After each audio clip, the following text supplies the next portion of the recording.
대학의 관료주의. 그래서 직업 중에 하나가 굉장히 충격적인 직업이 있는데 대학 해체사라는 직업도 있다고 하더라고요.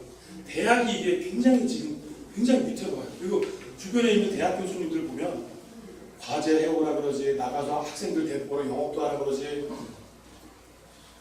이사장님, 저기 사모님 또 그림 전시하고 가서 이제 꽃도 날라야지. 너무너무 힘들더라고요. 학생들도 많이 가르쳐야 되고, 교수를 뽑아도 교수 인물 같은 장사가 안 되니까 학생들 많이 하는 거니까, 덕성동대 철학과에 있는 제 후배를 보니까 한 학기에 5과목을 가르치더라고요. 5과목 혼자. 교수가 5과목 가르치면 아무것도 못하는 거예요. 학교 준비도 어렵고 6시간 수업을 해야 되니까요.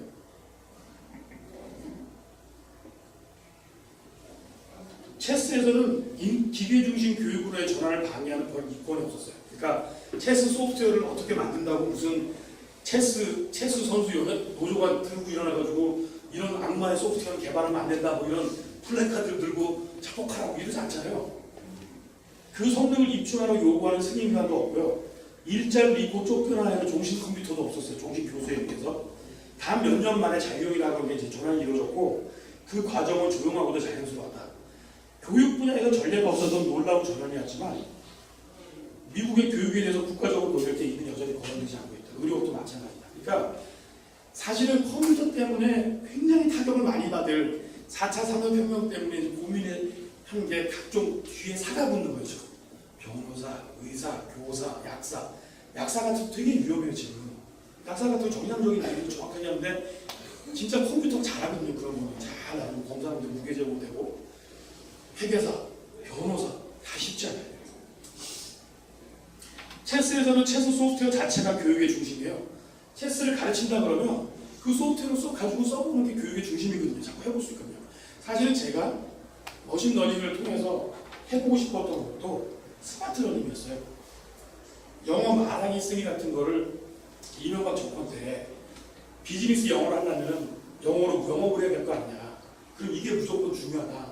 그래서 그거를 말하기 쓰기를 공교육에서 영어 시간에 가르치고, 그거를 대학 입시에도 말하기 쓰기 시험을 만들어서 시험을 보겠다 라고 이제 선언을 했었는데요.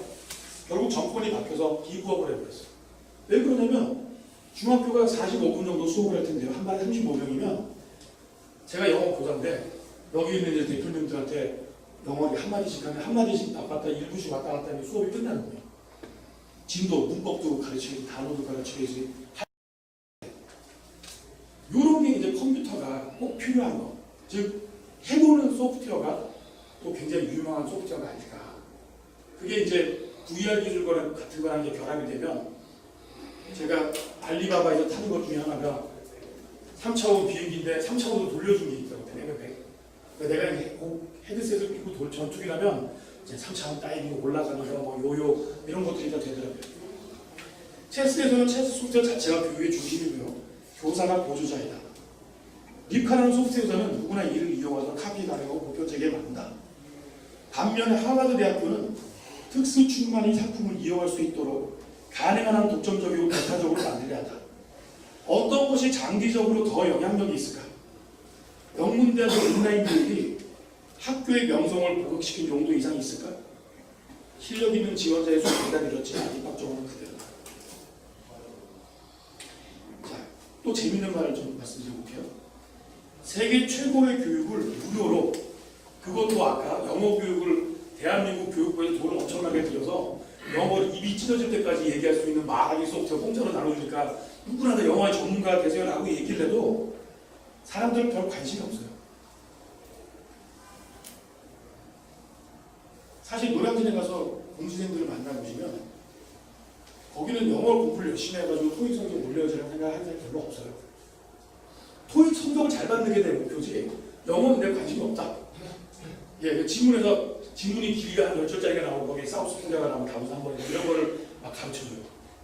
최대한 빠른 시간에 공부를 단어 외우고 문장 읽는 고통을 벗어나서 정답을 많이 맞출 수 있는 분야.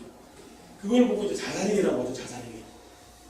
실제로 아까 이제 제가 말씀드린 오픈소스 같은 거가 다 오픈소스로 돼 있는 게 아니라 영어에 기반한 프로그램 소스로 돼 있고, 그 논문들이 ALXIV 같은 데 오픈한 논문들이 중국어나 일본어로 되어 있을 가능성은 거의 없고요. 무조건 다 영어거든요. 실제로 영어 독해력은 컴퓨터 소프트웨어를 하는 데 있어서 더 중요하게 될 것 같아요. 번역을 할 시간이 없어요. 번역을. 그럼 구글 번역기를 돌려서 공부하면 되지. 아직은 쉽지 않습니다. 잘 안 되고요. 그러니까 사실은 영어 독해력 같은 거를 꾸준히 연마하시는 것도 야 이런 거 이런 논문 한번 읽어봐. 이런 논문들 해보면 이렇게 돼. 라고 잡아주면 되거든요. 그러니까 즉 최신 소프트웨어의 지점은 여기 소프트웨어 전문가들 많이 계시지만 옛날처럼 맨날 바닥에 다 개발하는 게 아니라 그 방향을 잡고 이걸 어떻게 같이 설계하는 능력이 굉장히 중요해졌어요. 다 돼 있으니까 오픈소스. 미래 교육 모델은 실력 우수 학생은 컴퓨터를 잘 활용해서 동기부여하는 교사와 협력해서 체스 신동과 같은 유사한 굉장히 좋은 대접을 받을 것이다. 실력이 떨어지는 학생을 주도할 때는 주로 학습 의욕을 유발하는 데 에너지가 집중될 것이다. 교육과 단체 정신을 중요시하는 해병대 훈련과 비슷한 교육을 받게 될 것이다. 자, 마지막입니다. 현경과학의 종말. 점점 노벨상 받는 분들의 연령이 높아지고 있어요. 과학도 너무 복잡해져가지고요.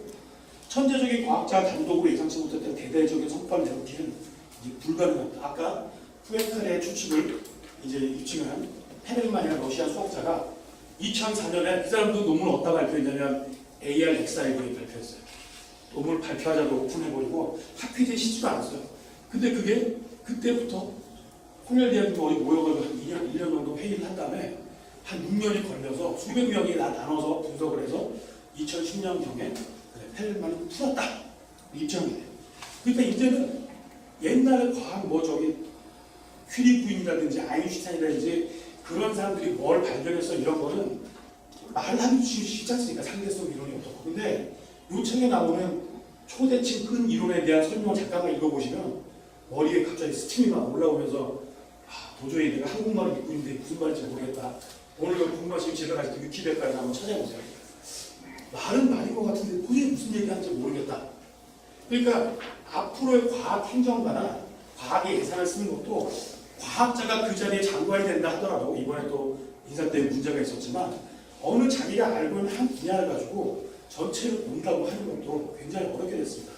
그래서 이 책의 저자는 뭐라고 주장을 하냐면은 앞으로는 사람이 컴퓨터가 스스로 연구하도록 자료를 제공하고 컴퓨터 연구 내용을 해석하는 형태가 가까워질 것이다. 기계가 내놓은 이론의 의미를 제대로 파악하지 못할 것이며 5살짜리 어린이에게 원소 주기율표를 설명하는 것과 마찬가지로 지식의 축적으로 아마추어리즘이 접근할 영역은 폭을 좁혀 지식의 분화가 일어날 것이다. 거대 이론은 누구도 이해하지 못하는 방향으로 진행될 것이다.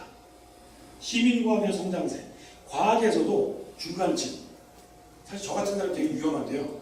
비전문가 식사층이 세상을 이해하는 수단으로 사용하는 과학이란, 즉 과학 콘서트 같이 이제 적당히 알아가지고 얘기 잘하는 것들은 굉장히 없어지게 될 것이다. 과학이 너무 빨리 변하고 분석을 해서.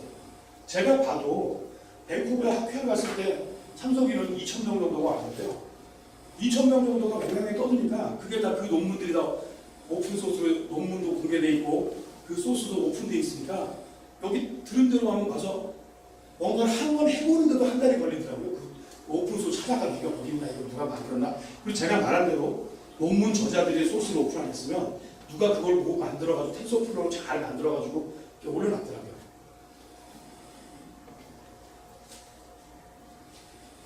자, 결론.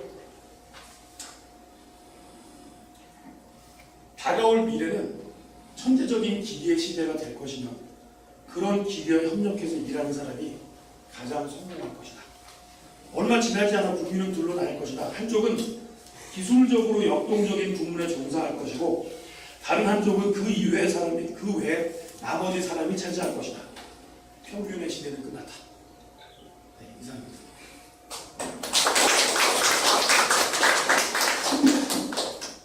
저도 좀 피해온 줄 알았어요. 오랜만에 저희 포럼에서 강의가 학술적이고 굉장히 진지하고 또 관심도 많이 집중하고 그렇게 됐던 것 같습니다. 우리 이수아 박사님한테 다시 한번 네, 감사합니다. 생각보다 시간 시간이 많이 갔기 때문에요. 원래 저희가 뭐 집단 지성 토론 이런 것도 하고 그러는데 오늘은 이제 그거는 생략을 하고 여기서 그 포럼 행사 아니 저희 이제 강의나 이런 거는 이제 공식적인 행사는 마치고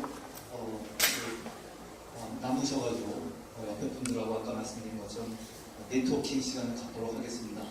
어쨌든 약 2시간 조금 넘는 시간 동안 참석해 주시고 말씀 정책해 주시고 의견 주셔서 대단히 감사합니다. 그럼 또 다음 달에 가라지 프로그램에서 뵙겠습니다. 고맙습니다.